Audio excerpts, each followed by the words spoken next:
So, for you, both parties are the same people. I need to understand how you process this information.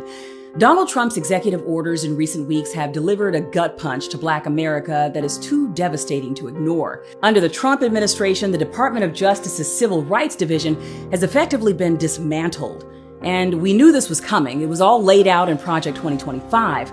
Now, let's be clear about what that means. There is now no federal oversight of civil rights violations, no enforcement of fair housing laws, no protection for our voting rights, no prosecution of hate crimes, no investigations into police misconduct. In one sweep, the very infrastructure that was built over decades of blood, organizing, and advocacy to hold this country even slightly accountable to its promises of equality has been ripped apart. But it doesn't stop there. The Minority Business Development Agency, which last year alone facilitated nearly $5 billion in federal contracts for Black businesses, supported over 35,000 entrepreneurs, and provided crucial access to capital, has been eliminated. And as if that weren't enough, the National Museum of African American History and Culture has begun removing exhibits dedicated to Black resistance, wiping away the carefully preserved narratives of our struggle, triumph, and refusal to accept oppression.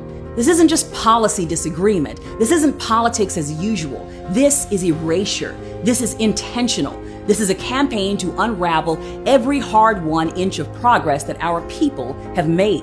Now, here's where I'm going to pause and ask a real, honest question. If you still believe both parties are the same, I need you to sit with this information and sincerely ask yourself, why do you feel that way?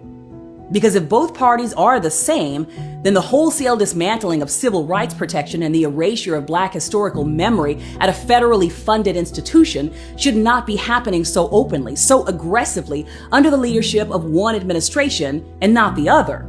Ask yourself, if two political parties were truly identical, why would one be actively gutting civil rights oversight, abandoning voting protections, and dismantling cultural institutions, while the other, imperfect as it is, at least attempts to preserve those structures? You can criticize both parties. You can and should push for better leadership across the board. No one is asking for blind loyalty. But to say that the parties are the same, that is not rooted in facts. That is rooted in frustration. And frustration cannot replace clarity. The Trump administration is not just targeting laws, they are targeting memory. They understand something critical. Control the narrative, control the future. If you remove the stories of Black struggle and Black victory from the public square, you make it easier to justify new injustices. You make it easier to pretend that oppression never happened, that we're merely complaining or imagining the weight of systemic barriers.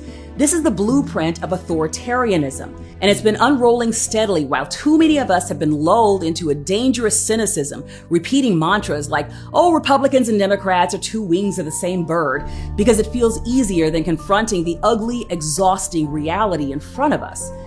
Listen, I get it. The Democratic Party has a long, complicated, and at times shameful history. From the crime bill to the endless compromises, no one is pretending that they've been great stewards of justice. They haven't. But there is a difference between imperfection and outright destruction. There is a difference between needing to push an administration toward justice and needing to resist an administration that is actively bulldozing every safeguard for your survival. It can be exhausting to keep fighting and to keep caring, but that's exactly what they are counting on. Fatigue is their friend. Numbness is their weapon. But we can't afford to be numb. We cannot afford to pretend that there is no difference.